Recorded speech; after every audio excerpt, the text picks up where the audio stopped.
why not let AI do the job, being a second brain for the teams? Tanka is like your second brain to your team. And the thing that we want to solve is basically the context loss for teams. Are there any similar tools on the market right now? Honestly speaking, I think there are a lot of great tools for AI being an agent and doing all these work for people. But we have not seen any chat tools that has as complicated AI memory structure as we have built. But in the future, what we are aiming to do, what we're envisioning to do is that AI can give context to human. How do you see Tanka in 3 years? We definitely will redefine how. Hey everyone, welcome back to Set AI. Today I'm sitting down with Kisson of Tanka AI, who's taking on one of the biggest data problem in AI to solve, which is memory and context. Kisson, thanks for joining us. Before we dive into Tanka, could you tell us a little bit about yourself and where you're working on? Yeah, sure. Hi, everyone. Thanks, Angelina, for inviting me to this podcast. Very glad to be here. I'm Kisson. I'm the CEO of Tanka AI. And prior to Tanka AI, I was also the co-founder of Mindverse AI, where we built an AI agent platform and long-term memory for individuals. And at Tanka, we built long-term memory for teams using a tool which is like Slack plus Glean plus Menace. This AI agent can execute on your team's behalf and it grows with your team. So we say that this is your AI co-founder. And prior to starting my AI entrepreneur journey, I was a strategy director at TikTok. And even before that, a strategy manager at Meta. So I've been roughly Meta and then TikTok for around 8 years and being an entrepreneur for 4 years. That's an amazing journey. I mean, from managing strategies and product to building a product yourself and building something related to memory for individuals and then to teams. So yeah, that seems a natural transition. Can you tell us a little bit more about Tanka? It sounds to me like a second brain type of product. Are you targeting at founders? Yep. So Tanka is like the second brain to your team. And the thing that we want to solve is basically the context loss for teams. For a lot of teams, no matter big or small, one of the biggest pain points for them is context loss. People are juggling amongst a lot of SaaS tools or applications. And when you're juggling among them, you have to understand your chat history in Slack and then summarize it, for instance, into Notion. And another context loss scenario actually comes from employees come and go. So when you have one employee leaving your company, they actually take the context with them. And handover document is always nightmare. So is the onboarding document. When you have a new employee on board, you don't have enough time to update the onboarding document all the time. So usually, especially for fast-moving companies, they are just like, you can learn on the job. Figure it out yourself, right? Yeah. And that brings a lot of pain to both the employee and the company, the managers. So employee onboarding and offboarding. Another context loss actually comes from implicit context. We have everything in our mind, but we don't necessarily have the time to communicate it out loud to everyone within the company. And so gradually throughout the years, people start having different contexts. They have like partial contexts, and it's very hard for people to get truly aligned. And we thought that why not let AI do the job, being a second brain for the teams? And if AI can remember everything and brings to you the right context, the right information when needed, it solves a lot of problems that we mentioned just now. And the key is basically let AI see all the context. So we built this team messenger like Slack, but it's connected to your Notion, Google Docs, email, WhatsApp, etc. So it gets the context from your chat history and also from your emails and documents, and it automatically updates itself. So why chat? The reason is that actually a lot of decisions are made in chat. So when we have information and reason and decisions, AI will be able to understand how this, not only what's going on in this team every day, but also how this team makes decisions. That's the full context that we want AI to know. You mentioned about 3 types of context losses. One of the 3 was implicit context. And did you mean that things that we are thinking in our mind, but we haven't communicated? Yeah, something in our mind haven't communicated. So how would AI know about that? What I'm thinking. Actually, you'll be so surprised at how consistent our thinking patterns are. Really? So Yeah, meaning that based on the context. Yeah, based on the context and also based on our historical decision making. So one of the features that we have is deep thinking reply, smart reply to your messages. When you have an incoming message or a group chat, and you can just swipe up and the AI reply pops out. And the AI reply is with deep thinking. Basically, it's with the context within the chat window, but it's also with the examples of your previous replies. And it's also taking into consideration your position in the company, whether you're a CEO or a product manager or an engineer, like your role and responsibility. And also taking into consideration your company's mission, vision, and all these. So those come from memory. And then there's few shots learning from your previous reply samples. And we take all these, we blend all these, and the replies are sometimes like really amazing. So especially when it comes to like decision making. So sometimes I find myself relying on the AI smart reply more and more because every time I just swipe up, and it gives people the context from other chat group to this chat group. And also it gives people the right decision based on my previous decisions. So that saves me a lot of time. First of all, I don't have to copy and paste the context from one group to another for other group members to understand. And two, the decision makings are quite consistent with my own decision making. So I don't have to spend time writing down the reasons why I make this decision. That's what we do as humans. Yeah. If some questions are asked in one channel, and then it reminds us, okay, some similar answers might have happened in another channel, we probably do the copy pasting manually. That's So correct. That's correct. For instance, the other day I was discussing about hiring decision with our recruitment manager, and we decided to give an offer to someone based on these reasons. And when I try to communicate this decision with our team, who this new hire is joining, I just tell my AI, hey, tell them why we're hiring this person. And this AI writes all the context. And I just like forward this whole reply to my team. That's really nice. Fine. Yeah. Do you envision this is for everybody on the team? It's not just the CEO? Yeah, it's for everybody in the team. Everyone in our team is actually using this AI right now. You mentioned why chat.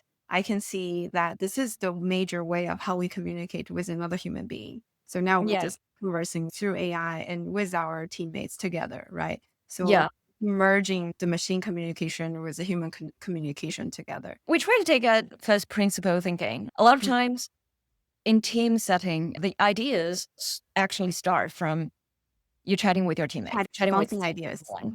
And Notion or other documents actually comes as a second step or third step. So if you can capture ideas in the first step, when people are communicating about ideas, when people are communicating about decisions, then you probably understand what's going on. And then you can make AI generated documents based on that. But when you do like documentation, it's probably already too late because when people are trying to write down in their documents, they already have ideas structured in their mind and they probably have already communicated with someone. Of course, they share documents and communicate, but that's more formal sharing, right? So we want to capture ideas. We want to capture decisions at the time that they're made. And at the top of the that makes AI more accurate. But of course, we have API to connect with Notion, Google Docs. So we basically have everything, including your meeting notes. And this AI will be able to understand what's going on. How does that impact your decisions? Are there any similar tools on the market right now? Honestly speaking, I think there are a lot of great tools for AI being an agent and doing all these work for people. When this year, especially, we see a lot of companies talking about building this AI agents, AI employees for teams, like AI go-to-market agent, AI product manager agent, etc. But we have not seen any chat tools or any AI messengers or any SaaS tools that has as complicated AI memory structure as we have built. And the impact of that is you have to fine-tune the context quite a lot. You have to tune the ranking. You have to edit it. And sometimes retrieval is not accurate. So accuracy actually is very important when it comes to work. And accuracy takes the right context. And the right context comes to memory, a well-structured AI memory. And so when it comes to team AI memory, we have built the most advanced infrastructure and framework on that. Since you're touching upon the architecture of your system, maybe we should go there and then maybe you can tell us a little bit more of how you designed it. How our team designed it. Yeah. Yeah. So I got this from your white paper. I read your white paper. It has a lot of information and this amazing diagram. And the audience of my channel love our diagrams. So maybe you can also share with us, like, what's going on in here? Right. This is not only the long-term memory. You can see that the long-term memory is only very small part of that. This is a more thorough AI decision-making engine for our product. Now, before getting into this diagram, I want to share a bit of context on what we're building. We're not only building this Slack chat engine, but we are also building the long-term memory where AI can understand what you're doing and what you're deciding on every day. The vision of this tool is eventually AI understands what context to tell you. Nowadays, SaaS tools is that people tell AI the right context. People brief AI about the context. We talk about context engineering. But Right. our tool today allows AI to update the context themselves. So users don't have to do context engineering heavily. But in the future, what we are aiming to do, what we're envisioning to do is that AI can give context to human. This sounds very counterintuitive. Like, why? Why do I need that? But a lot of times when human beings make decisions, we don't have the right information on hand, especially when, let's say, when we have a lot of people talking in a team, talking in a group chat. And I want to tell people, this is my decision making. Am I confident enough in my decision? Do I have the right information?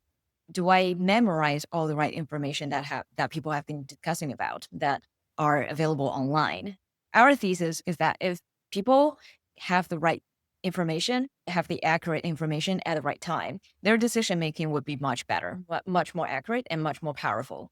So eventually in the future, we want AI to brief people the right context. When you are making decision, AI tells you, hey, your team, your teammate A once said this thing, your teammate B once said this thing. So when you're making decision, take those information into account. And so this decision engine is something that we have not yet fully built into the Tanka. It's still in the lab. Now, the whole thing combines long-term memory and decision-making inference engine and this whole agent framework. So agents can make execution. And everything is based on long-term memory to be able to give them the context, the right information.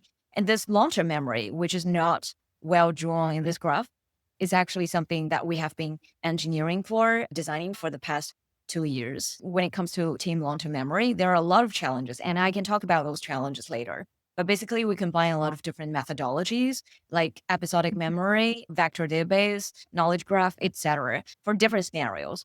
And a lot of times it comes to how do you optimize the cost versus accuracy because you are using different different methodologies at the same time. How do you optimize speed when you're retrieving in different ways? And how do you make the retrieval more accurate when it comes to team environment? But basically, when things comes in, the information comes in, we use LLM to process. But of course, how we prompt and guide the LLM to extract the right information is something that we have taken a lot of time optimizing for. And after LLM understands the context, then we retrieve the right context, the right information into the right structure. So for instance, semantic structure or keyword structure, etc. And all these are stored in this long-term memory infrastructure. And now we have recently upgraded this whole long-term memory infrastructure into an Everman OS. So basically the memory becomes persistent. That's why it's called Everman. And this memory system will power all these decision-making engine and agents framework, the right context. Now we have built this agent framework as well right now. So you see that in our application, you'll be able to make pitch decks, business plans, PowerPoints, websites, and you don't have to brief a lot of context. Sometimes I just say, hey, make a pitch deck about Tanka for Series A fundraising. AI understands what Tanka is doing, right? So that comes from the long-term memory. But of course, there's the short-term memory as well. And there is the context that we put into the execution. So for instance, it's not only that we extract everything from this long-term memory from semantic understanding, but also sometimes the users want to specify the information from this memo that I made, from this memo to a pitch deck, make it for me. And so you have to make that infrastructure ready as well. But those are like engineering work. Now, Right. that agent framework goes to execution. But our agent goes beyond just executing, just making pitch decks. Our agent is also in the loop when you're chatting. And our vision towards the future of work is that when people are chatting, agents gets work done within the chat. So you actually don't have to break down your workflow into several different applications. Nowadays, we chat with our colleagues and when we identify a follow-up list, we then go to Notion or we go to Jira to write down this to-do list. And then we do project management. So our day is actually fragmented, broken down into several apps. But Totally. yeah, but we built this agent in the loop so that when you're chatting with people and we talk about a follow-up, this agent will just pop up this follow-up immediately. And this follow-up goes to that person's follow-up list. And when that person marks that I've done this follow-up, then another person who's subscribed to this task will be notified. And when the task is done, it goes to that person's weekly work report automatically. So agent takes in all these work and is in the loop all the time. So you just have to chat, you just have to collaborate with your teammates without worrying about juggling around the tools. So that's part of the agent framework as well. When it comes to agent framework, I think the difficulty is not actually in the function call, but also in identifying the right movement to be made. And that takes a lot of engineering effort and a lot of data for us to train these agents. And with that causal inference engine, AI will be able to understand the chain of thoughts or tree of thoughts for the users based on the past decision-making logic and takes the new information from the long-term memory. You'll be able to suggest to people the new decisions. Sounds like it's personalized to each user. So it's trying to understand my decision tree, essentially, based on all the context. Yeah, and also based on your roles and responsibilities. I feel like you are replacing pretty much all my scattered information silo during the day-to-day work, because I don't even know if I need to-do list anymore, right? Because you're going to figure out what I need to do, or even Yeah. my team members. Yeah. That's exactly the goal that we're trying to achieve. Like this just happened 3 days ago. One of our colleagues was writing down to herself on a chat, my to-do list today include, I have to finish this PowerPoint. And then she stops. While she was trying to think about other to-do lists, AI automatically pops up the suggestions to her to-do lists. And she was like, wow, this is so accurate. AI understands all my to-do list and it comes faster than I can think about it. And this is already helping a lot of teammates within our team to maximize their productivity. That's super powerful. It sounds to me that the system works across the memory system, especially works across chats and across channels. ChatGPT or Claude is not doing right now. Because oftentimes I reach the maximum of my chats. I'm paying $100, but I'm still reaching it all the time. It's a pain to give all that conversation context to another chat window again. And it's just extra work. So you're saying you're eliminating that boundary of the memory loss in these transitions. Exactly. The models are piling up their context windows, right? There are eventually going to be models that's with tens of millions of context tokens available for the context window. But the problem is with transformer structure, it's impossible to have unlimited context versus very accurate retrieval of context, understanding of context. There's the attention problem. And so we don't believe that maximizing the context window is going to be the ultimate solution. We believe that giving AI the right context is the step one. And beyond that, you can then add the context window. But the right context, we talk about like better data to better outcome. The right context is the better input. How do you do that? Long-term memory retrieval. So you have to understand what's important in what scenario. And for instance, when people ask our AI, hey, the last time I shared some PDFs on specific information about Japan market, can you tell me more about that information? Does it find the right context? Does it find the right PDF? Does it go into the PDF to retrieve the right context? Does it process the whole PDF, when people are sending the PDF? And so whenever PDF that you have that's related to Japan market will just be thrown into that context window? Or do you, first of all, index all the right information with the chat window ID and with the document ID so that you understand when people are asking about that specific PDF, you go to that specific PDF first. So there are a lot of structures to the long-term memory that you have to design. Right. So how do you make sure you're retrieving the right context for the right task? Because you have so many options, especially when the memories accumulates over time, right? You will have a lot of data. Sounds like you're not stuffing all the memories into the context window. So how do you make sure you are accurate? That's exactly this whole challenge of long-term memory. And I'd say that we've tried a lot of different tools, and unfortunately, like all other tools, cannot retrieve the right information, cannot provide very high accuracy for all scenarios. Like each one of them can only provide the right kind of like okay-ish accuracy for one or two scenarios, but not all. And sometimes this information about retrieving specific details from one PDF is one example. And for this example specifically, we index the document when it comes into the structure, and we index the document as summary and document ID so that we understand it's basically an index of the library. So basically you understand what document talks about what. So you can, first of all, find the right document. But at the same time, we also index everything into a memory, into a database. So when people are retrieving about a specific information through searching through keywords, then we go from the more traditional way. And there's also the episodic memory when people are asking, hey, last month I talked about this person A about something about this topic. Can you retrieve the specific information for me? For instance, can you find how much is our hotel budget in region A? I asked that question to our HR the last time. So that's more about combination of episodic memory to find that specific chat window, as well as trying to find the semantic matching. What do you mean by episodic memory?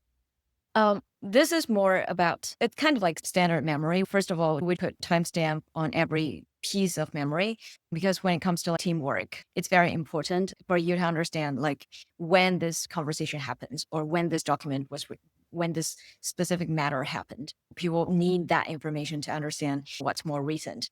And you also have to develop this whole thing in sequences so that you understand when people are retrieving this specific information about a project, it's not only about the more recent progress about this project, but sometimes also need the whole historical progress of this project. So you can, when you have the time sequence, you can then develop this whole thing. It's also more about this new framework that you're showing here. When you can, if you can scroll down a little bit, this new memory that we built earlier on, it's also some episodic memory. So what we found out is that when you retrieve the memory from a specific conversation or specific story, if you only retrieve, for instance, the keywords or a specific knowledge graph, sometimes it's not accurate when people are inquiring or retrieving specific information because human beings remember stories in episodic ways. For instance, I've been chatting with Angelina about this. We're doing this podcast right now. And 2 months later, I might be asking, hey, so the last time I did this podcast with Angelina, what happened? Is there any actions that were identified in this podcast? And so this whole thing is basically a story in our mind. And this story has its subject and its time and what mattered and what happened in this story and what's the implication in the story. So that's how human beings construct stories. And if we can instruct AI models to remember things in the same way that human beings construct stories, then there is higher likelihood that the question falls into what we have prepared, that we ask the AI to prepare. That's very interesting. So you're adding the time dimension, basically some sort of time-based and longitudinal data as part of the memory as well. What I mean is that if you think about the traditional RAG systems, when we are doing retrieval for large amounts of documents, they're very static. It doesn't constitute a story or a timeline by itself. Or association. Yeah, you're associating everything, including the actions, right? Because the team is operating on their own speed and cadence. So they're doing things, they're consuming large amounts of information, and then they're taking actions. That story is not recorded in any way. Nobody's, unless you're recording these in these kind of sequence. Otherwise, that context is lost. We know it as human because we experienced it. That's what you mean by this experiential coherence. Yes, Right.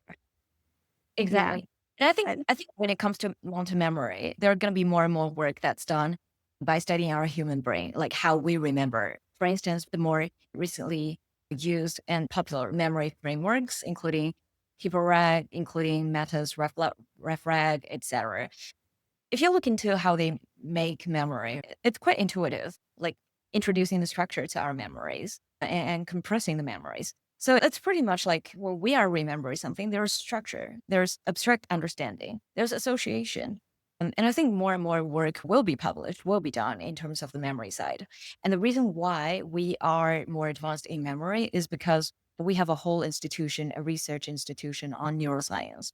So they've accumulated decade of experience doing neuroscience research, especially how human brains remember memory. And when we do the memory design, we naturally take this more human brain inspired, neuroscience inspired methodology when designing the memory structure. That's amazing. What do you think is missing in today's architectures in terms of memory? I know it's actively researched area for sure.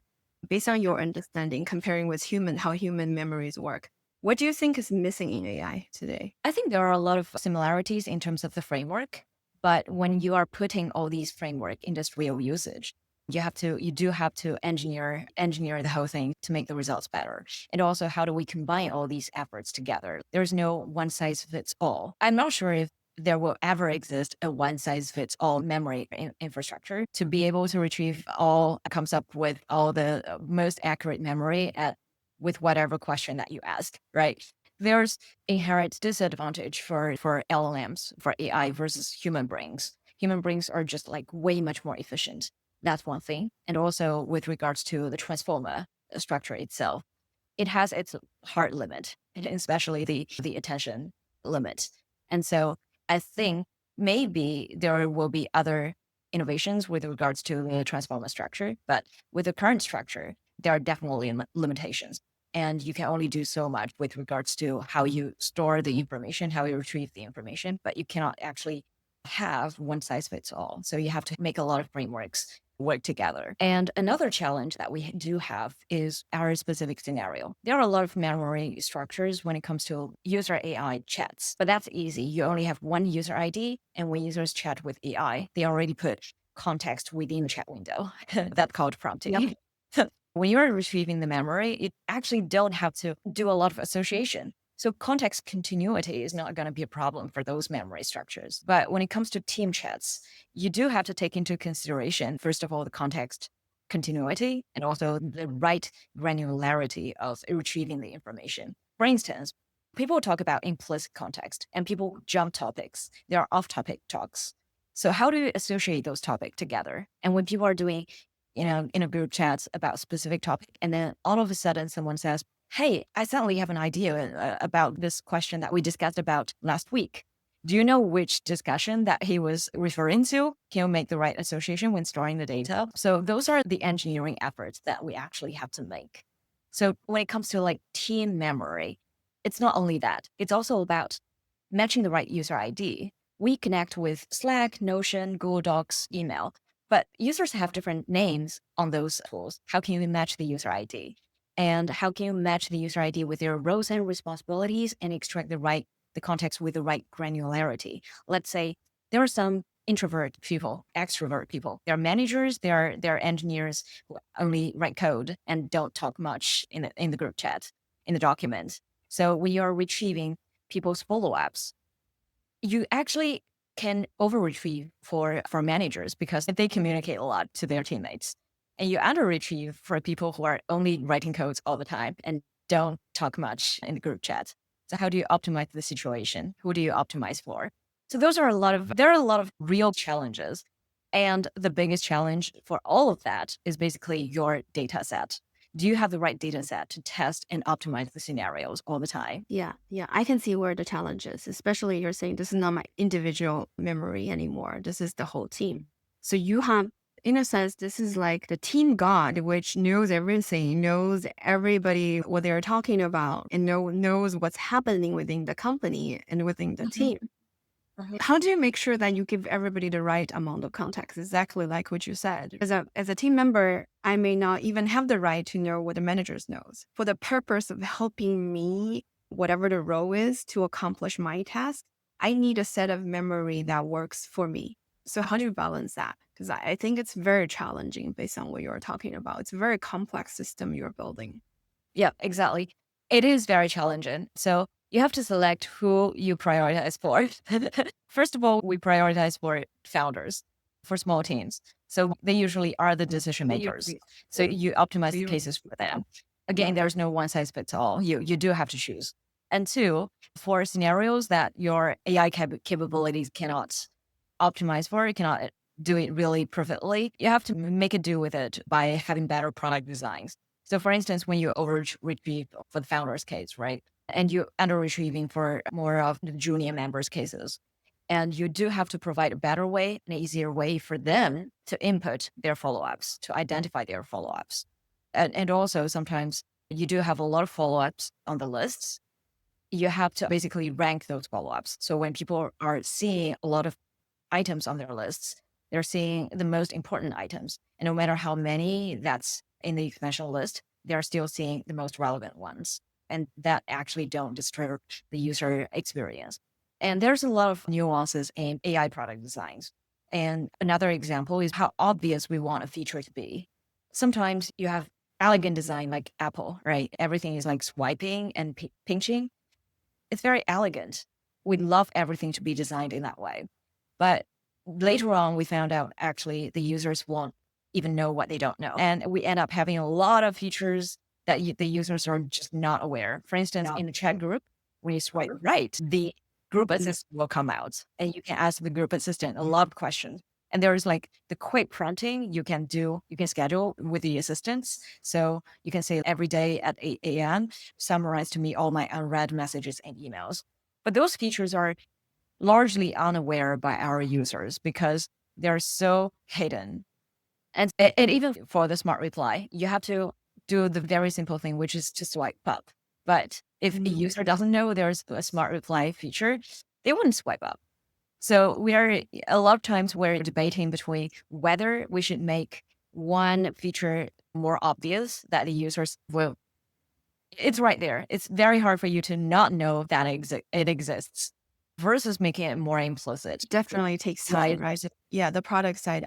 And you're also making some of the most frequently used features more obvious. So for instance, like replies, instead of you having to swipe up, now it just appears in your window. So you can just click send and it's absolutely there. You cannot mix it.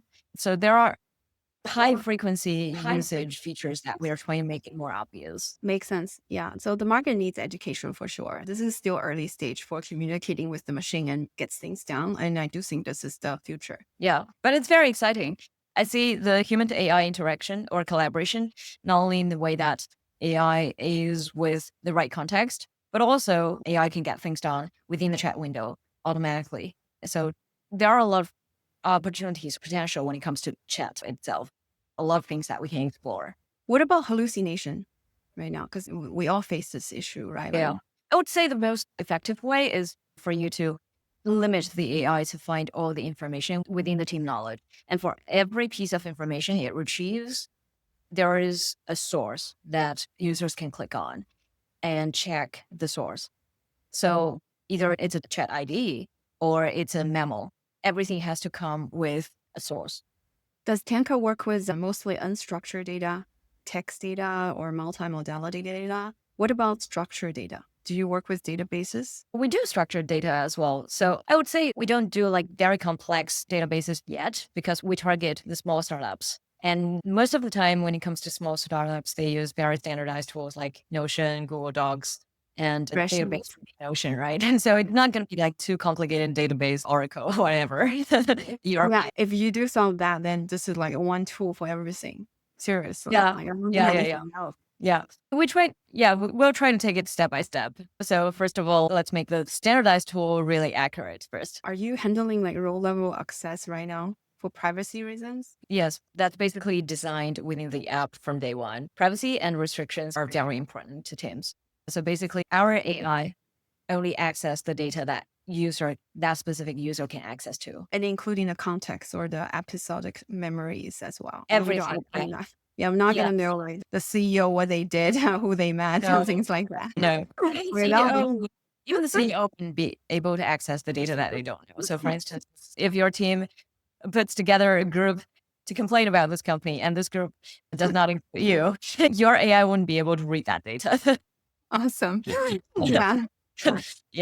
We're thinking about making a paid feature for CEOs. No, I'm kidding. No, I'm kidding. The CEO may pay for it. Like, I want to know what my company and my team member is saying bad things about me. No, we're not going to make it. Right. Do you have metrics to track the accuracy levels? The accuracy is something that we can track with some existing benchmarks. I would say that those benchmarks actually do not cater for the specific scenario that we are targeting, the team chat and also team collaboration. We do have a lab within our parent group, and this AI lab is going to make benchmarks for different scenarios in the future. We also do look forward to having more specific benchmark for our scenario so that the tracking would be more accurate. But for now, we just track with our internal use cases. And we basically use our own employees to score and evaluate for the internal use cases. Example. Yeah, this is user feedback, basically based accuracy. Yeah. And also, it's not only about tracking the accuracy, doing the benchmarking, but also about what kind of data set you can use. For now, we only use our internal examples, internal chat history as examples for data, for evaluation. But sooner or later, it's going to be exhausted, right? Because our team cannot just produce that many examples. We previously tried to use Locomo, but it's not really 100% for this scenario either. So we do hope that there's going to be more specific data set as well as evaluation benchmarks for our scenario. Awesome. I think how you position Tanka is, let's say, your AI co-founder, or let's say second brain. Do people really understand the category, or are you trying to stand out from your competitors versus how do you balance that? I would say it's very hard for us to join a specific category. I do find it difficult to use one word to describe what we do. Usually I just say we're Slack plus Glean plus Menace. But for a lot of people, they don't even know what Glean and Menace are. If I try to say we're a team chat and you can search and your AI can build pitch decks and everything for you, they're like, oh, wait a minute. So where do I start first? So it's very difficult. We position ourselves as your AI co-founder because our audiences are usually founders at early stage, seed or pre-A stage, and with 5 to 10 people in their teams. And that's when they are looking for better AI native tools. Because when you're already late in stage, you're probably already on a set of tools that are more traditional SaaS. But for newer companies nowadays in this generation, they are more open to exploring AI native tools. And they're more AI native themselves. And that I find that mindset to click with our product design a lot better. Targeting those founders. And usually what they are looking for is fundraising, go-to-market, prototype building, as well as a database which remembers everything and can retrieve the right information. And for them, we basically serve all the purposes that they're looking for. This is a co-founder who can do fundraising and can remember everything, never forgets. I would say this positioning usually is quite attractive to people. But then the next step is we have to explain, okay, what your AI co-founder can do for you. What does it mean? Yeah, exactly. It is challenging when you go to market. For every new category, it's hard to find a very specific word or very specific value proposition that you can describe with accuracy, but also simplicity. Exactly. Is that part of your story that clicks with people the fastest? AI co-founder? Yeah, I think so. First of all, it's catchy. A lot of you are curious about what AI co-founders can do, but that's basically a signal that it catches people's attention first. And so we try to build all these capabilities that a real co-founder can do. We recently launched our fundraising agent, and it can help the founders at early stage get access to investors by we making a warm intro. It can help founders practice their pitch by having an AI investor to coach them the mock pitch. So starting from fundraising, and the next step that we are building is go-to-market agent and then product agent. So basically this will guide a founder to get things done from step one all the way to getting the company funded and having the real teammate onboarded. You guys sound like you could work with a lot of VCs, like helping their portfolio companies to help them incubate the companies, like the founders as well, right? Indeed, we are starting to partner with some VCs, especially early stage incubators. Do you feel you're spending more time trying to convince people that your product is different, or you're trying to convince them that they have this problem, or the problem matters? The problem exists. So whenever I tell people, hey, context loss is one of the biggest problems, they're like, yeah, exactly. Now, the next thing is to tell them why we can solve this problem. So I think every time when people are pitched with this idea about we solve the context loss for teams by building this AI memory for teams, which never forgets. People always think that this is something that they need. And we actually spent more time doing demonstrations to people and showing them that how this can be done. How do they do queries? How the queries can be accurately done. And when people see the results, they're like, wow, this is very interesting. I want to get on board. Do you feel you're in a very crowded space? Yes and no.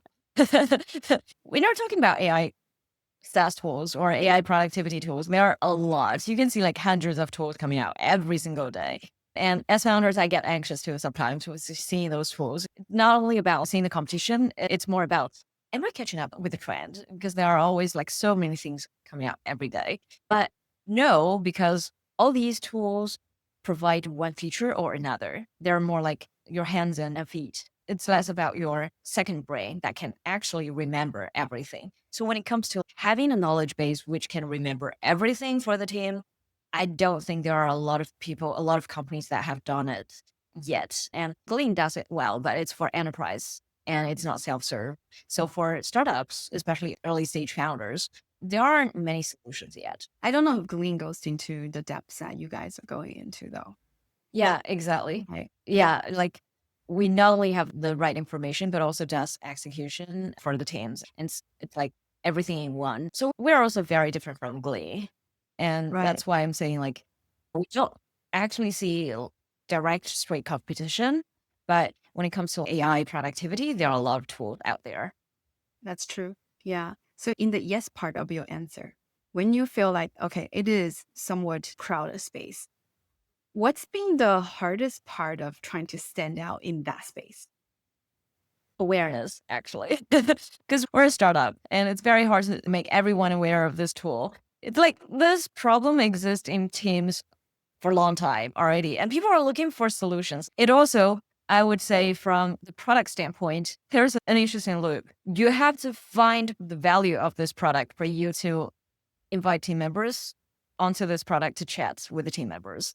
But the problem is if you don't invite the team members to this product and you don't have a lot of memories with this product, you wouldn't feel the differentiation that much. The more you use this tool, the more useful it is for you. And so this like code start problem is also something that we need to improve on. Yeah, we all have that problem. Are you concerned if, let's say, companies like Notion or Slack start building long-term memory tomorrow? I think they have to.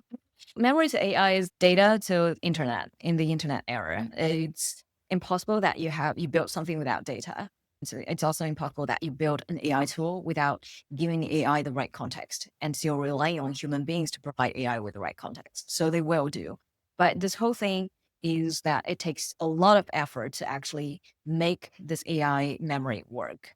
And we have done a lot of work previously. So basically, it's not only about making the right framework work, but also about making the infrastructure right. Basically, how do you structure your previous data and how do you structure your whole team to build this whole thing?